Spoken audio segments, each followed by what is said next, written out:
So I'm Nelson Gray, and I've been involved in promoting business angel activity since about 1997. I sold my own businesses in the 90s and found myself helping other people start businesses, and then developed almost a career, I guess, of encouraging other high net worth individuals to get involved in businesses, put their money and their time and expertise into helping young, exciting people build new businesses. I find it hugely exciting because we watch people do the impossible almost every day because they simply don't know that what they're doing is impossible. And it's greatly energizing.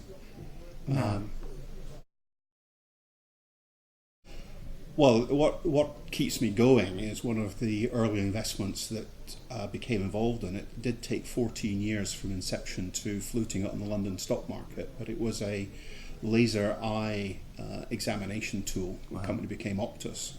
And what really motivates, how do you keep a startup going for 14 years? You literally save people's lives. And that's now a global product that every day is saving people's lives and eyesight. And that's hugely motivating. At the other extreme, or non-technical, we're invested in a business which builds timber frame houses in a large shed in the Borders, and that now is the biggest employer in the Borders of Scotland, other than Tesco's. Wow. And when you go down to a factory opening and there's 350 people there, and you realise that a little investment and a little bit of help a few years ago has now supported 300 odd families and the community that goes with it, that's a big rush. Yeah. It also helps getting a financial return, but being able to see something so tangible in terms of you put the effort in and you see what you can literally change lives, save lives, change communities.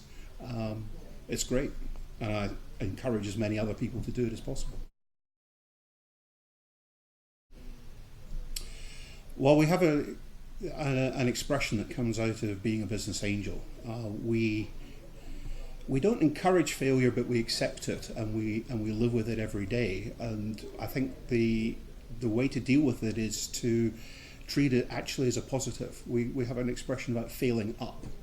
If you fail and learn something, and then are able to use that to build the next project, then that actually becomes hugely positive. And there is this perception, perhaps, that Americans are more tolerant of failure than we are sometimes in the UK. They are, if it's a positive failure, if you can imagine such a thing, it's a positive failure because you do learn and you build, and it's experience. But every day I get inspired by the entrepreneurs I work with. I'm been fortunate that I've worked a lot in the UK, but I also work internationally. And I see young entrepreneurs doing amazing things all over, and sometimes with no resources at all. They come up with fantastic ideas and a determination to make a better life for themselves and their families and indeed their communities. And that's what is inspiring. I do believe that you have to enjoy the journey, not just the end result. And if you're not enjoying the journey, you're on a kind of deferred life program where I'm going to do this for a bit and then I'll do what I really want to do. And I think life's too short.